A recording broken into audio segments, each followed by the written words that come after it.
What's up guys?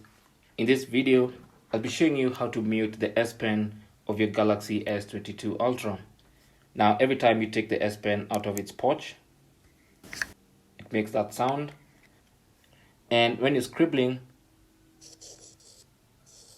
it makes that sound by default. To mute the S Pen of your S22 Ultra, simply go to Settings and then go to Advanced Features.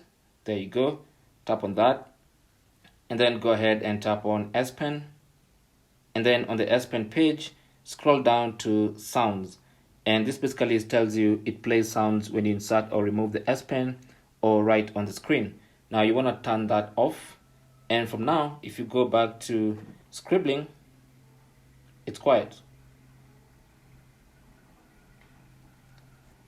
And when you push it back to its pouch, everything is quiet. And that's basically how to mute the S Pen of your Galaxy S22 Ultra. Thanks for watching. Leave your comments and questions down below. Don't forget to share and subscribe, and good luck.